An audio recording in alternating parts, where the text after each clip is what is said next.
Welcome to Visionary AI Partners Podcast. I'm your host, Ed Moran. Today I'm joined by Cody Shandraw, founder and president of Healing Realty Trust, a data-driven real estate investment firm focused on healthcare-related assets and long-term leases. We'll dive into how Cody and his team are transforming healthcare real estate space through innovation and strategy. Cody, welcome to the show. So tell us a little bit about yourself and where you see your business heading. So currently, most important thing in my life is a company called Healing Realty Trust, and we are a medical outpatient commercial real estate investment company. So we buy all of the healthcare centers in and around communities across the U.S. No big cities. We're in mainly the suburbs. We found that people access their healthcare where they live, not where they work. So that's where we focus our energy. And really, the company was born out of my venture capital firm. So Ambria Capital, we invest in everything healthcare, drug development, technology supporting the space, clinical operations. We started to notice that, doctors spend such a large amount of their capital on their real estate, and not really having a lot of, call it, accessible information available to them. So what we did is we built out an AI system to analyze, most importantly, demographic shifts, patient population growth, payer mix, local healthcare utilization of exactly the types of facilities that they're using in their communities, and then which ones are the most centrally located. So that is really, kind of the secret sauce to Healing Realty Trust and what we do. And how do you go about finding those demographics and that information?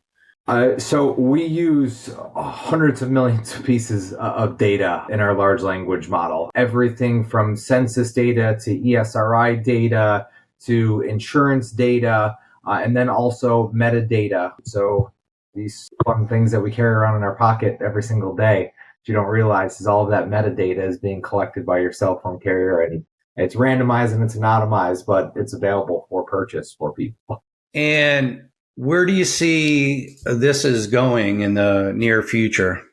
I think that there's three main things that, we're going to be using technology specifically for HRT. We're already doing it for site selections and market analysis. From a valuation and investment decision standpoint, because the AI can process real-time data on comps, building occupancy rate, reimbursement trends, healthcare provider information, it really makes the underwriting side.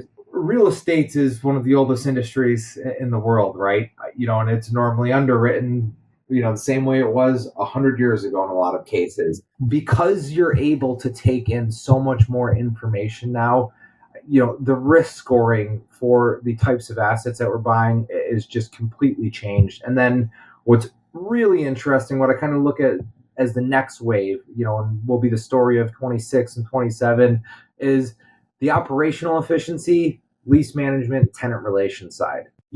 Having management systems for HVAC, lighting, maintenance schedules, these are things that I really believe are going to cut cost. And then from the lease management and tenant relations side, being able to go through and, structure the rent escalators, build outs, compliance information, and then, just imagine these systems are getting so good.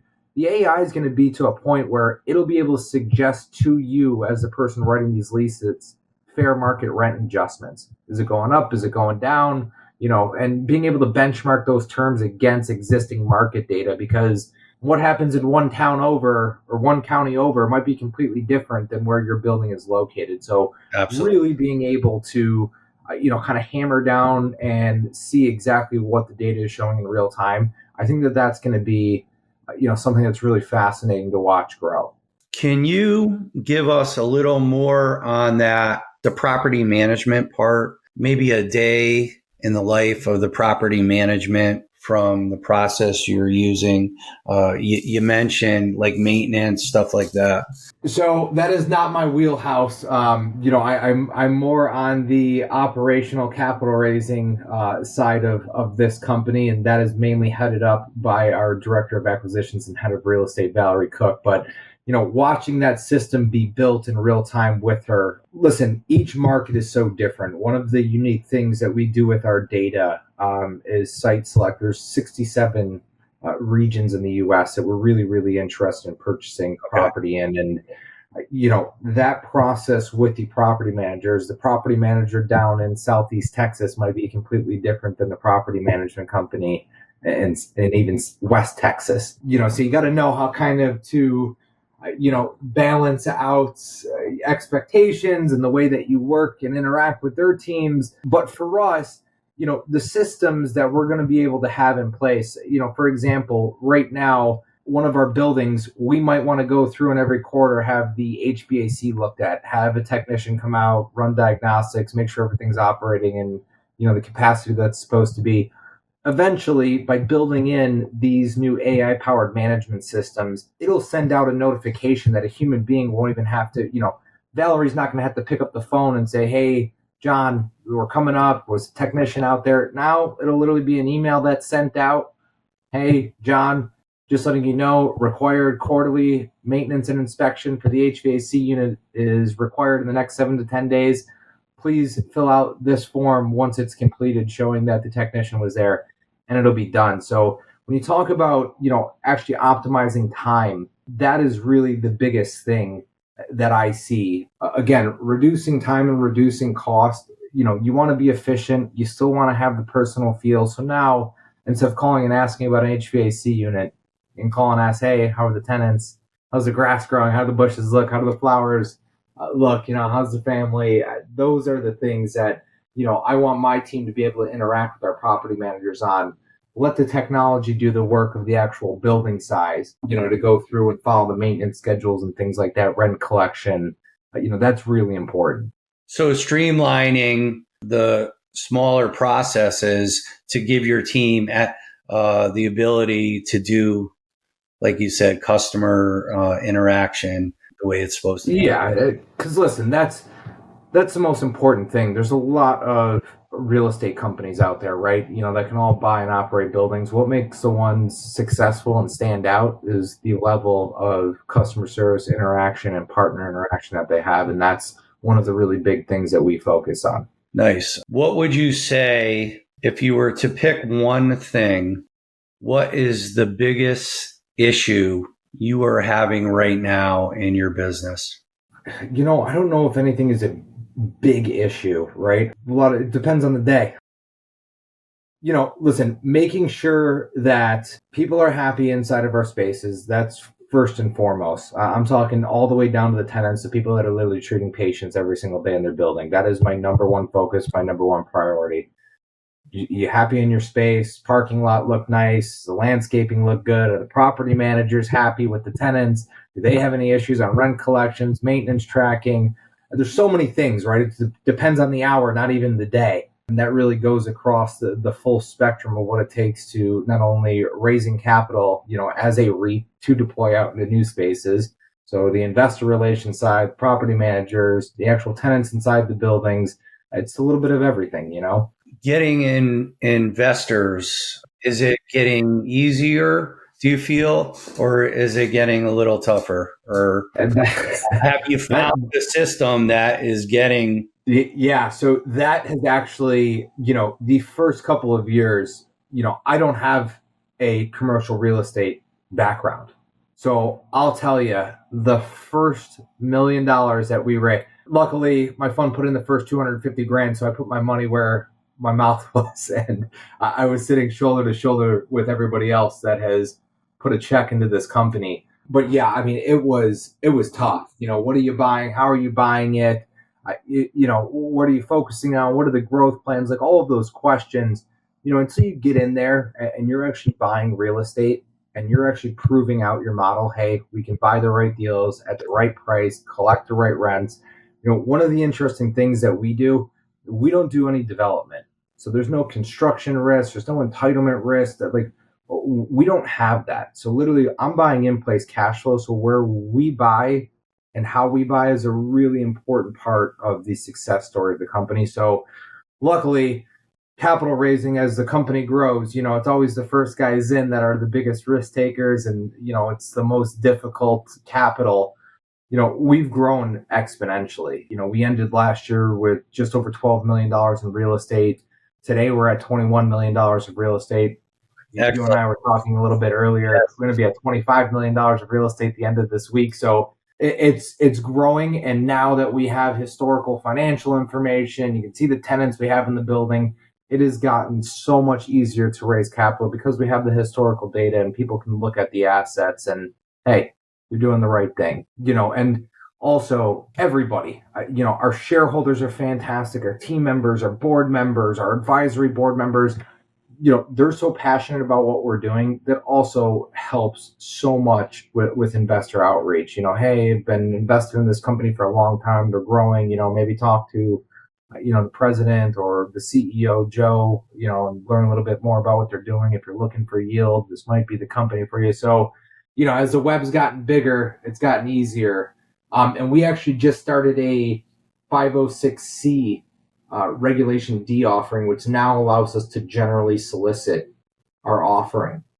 Before, it used to have to be only people that we knew that was through our network that we could raise capital with. Now with this 506C, we can actually generally solicit. So we actually run ads now on Facebook and Instagram talking about the company. So that's also helped tremendously. I was going to ask you about that, to dive in a little deeper on that for our audience and those that are expanding and how you're going about it. Can you explain a little bit about from when you started, like to where you are now, the growth, like how you did it? And yeah, I'll be honest with you, Ed. It was tough. That first year and a half, as we were kind of figuring out exactly who we are and what the company's story was and what our focus was going to be and the types of assets we were trying to buy and the investor capital. It was, the first year of the company, we didn't buy a single piece of real estate. All we did was build out that AI system, that large language model and inputs, that we were feeding it in order to identify the specific markets. As soon as we started buying, everything became much, much easier. Our first building was, I think, $1.5 million. Then we scaled up. We bought like a $3.5 million building, and then it's stair stepped every time. Where today, the box is super clearly defined. We don't buy anything under $3 million. We don't buy anything over $25 million. That's the box. I'm not chasing hospital systems. I don't need to be competing with the Welltowers and Sabras of the world. That's not us. We focus on those outpatient buildings again that are, community based. I don't want to be in, we're never buying an asset in Chicago or Miami or, LA, New York. It's not what we do. And, again, as clear as we've gotten the foundation, now everything, the process is just so smooth, right? From literally site selection to building selection to the underwriting process, the closing process, and the management process. It's a smooth running machine now. But yeah, the first couple of years while we were growing was just, it was a challenge. so you have found your slice and you're sticking to it and you're expanding, but in that area, you're not leaving it to go to the, Nope. you said the big cities and not only that, the building size too. One of the biggest knocks that we had against us early on was, hey, it's the same amount of due diligence. Like we talked about, it's such an archaic thing, right? It's the same amount of due diligence buying a $1 million building as it is buying a $100 million building in a lot of cases. Why would you spend the amount of time and money on legal and team time on underwriting? Because listen, now with the types of tools that we have from management to underwriting, that data is so important. It's really reduced the capital expenditure on the front end to get something from point A to point B of it being a closed and owned asset of HRT. So the tools that are available now, not only from an underwriting, but also property management side, as you are well aware, Yes. It's just made everything so much more efficient. So it is cost effective for us to live in that $3 to $25 million bubble, where for some of these larger, big multi-billion dollar operators, they have to buy hospitals and hospital systems for it to make financial sense for them from a cost standpoint. We don't have that. We built a company literally in order to buy these types of assets around the country. Now, you guys are in multi-states. How are you dealing with the bureaucracy and the different regulations that have to, navigating that? I wish I could take credit for that. That just speaks so much to the team. Joe, my partner, our CEO, background in mortgages, so he understands the banking and the lending space really well. He built a multi-hundred million dollar book of commercial and retail property that he exited to a publicly traded REIT. So he had experience in kind of building out across multiple different states. Valerie, she was working with DaVita Dialysis for their site selection. So she understood the multitude of markets. And then the law firms that we work with. We work with Hunt Andrews Kurth. They're fantastic. They're one of the largest and best law firms in the entire world. They do all of our securities work. And then BUPD Law, which is a Chicago-based firm. We have an office in Chicago too. They're great. It's really, the team is so important to what we do and how we do it. It has made my life so much easier by having the right people in place to help with that process. Excellent. Yeah, because I have known from talking to others that it could get very tough. So with sure can. Some states are not bad, and other states are really difficult to work with. So yeah, there's a couple states that we stay out of. I bet. I have no desire to do business in. I could probably name those thing off here. I'm sure you and everybody that's listening to this can probably guess which states those are. You've told us a lot and everything. Where are you guys heading because I see things really starting to ramp up for you guys. Tell us where you're going in the next 6 to 12 months.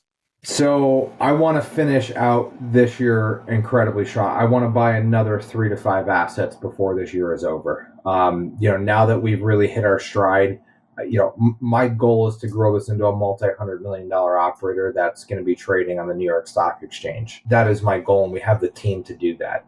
So that is fully my expectation. I want to go from buying, 3 or 4 buildings a year to buying 3 or 4 a month eventually. Nice. And we built out our system in order to do that. So my goal right now, we're actually out live right now at a $25 million capital raise. That was at 506C I was telling you about. Because we have about 70% leverage across our portfolio, that should bring in $25 million in equity, call it another $70 million in debt, talking another $90 million of real estate. So I'm hoping that within the next 6 months, Excellent. HRT should be looking like $120 million of AUM. So I'm very excited. And then right after that, call it summer, fall of 26, I want to go out and do our first institutional capital raise. And for that, we started working with the Piper Sandler and O'Neill team. Their managing director, Tom Holland, has been very helpful to us early on with our company, as we grow, and steps we should be looking to achieve before we do that. Buying right, managing right, and then raising capital right. That's going to be the story of HRT in the next 6 to 12 months. I like it. I got big ambitions, buddy. Nothing wrong with that. You made it through those first couple of years. Yeah, those were the tough ones. Now it's just getting, now that the stone's moving, it's easier to push it downhill. I love it. It's inspiring to see where you started and where you are now. It's crazy. It's crazy to be like. I'm not gonna lie to you. I look back and it's wild to even think that we're here today and this is what we're doing. It's you talk about motivating every single morning. You think about where we were yesterday to where we are today. It's easy to be up early and stay late and just everybody's just they're lockstep. We're all pulling on the rope together. Yeah, it's how everything just comes together. Nope. You hit that, all of a sudden, bam, and then it's off to the races. So if there was one thing in your business you need to solve, what would it be? Listen, I'm an efficiency guy, right? I could The more tell. efficient we can make things, the better my life and the better my team's life is. So as systems evolve, whether it's investor management systems, whether it's reporting systems, whether it's property management systems, I want to make sure we have access to the best technology that there is out there. So every facet of my business has what's new and what's best. And sometimes newest isn't always best. The bugs got to get worked out. True. So that for me is one thing, that is constantly going to be at the front of my mind and everything that we do. And the first thing I look at when I look at my computer screen every day is how can I make this better and more efficient? Because the farther my dollar goes, the happier my team is, the happier my property managers are, the happier my tenants are, the better my business is. So, efficiency is the one thing that I'm always looking to make sure we are at the tip of the spear on.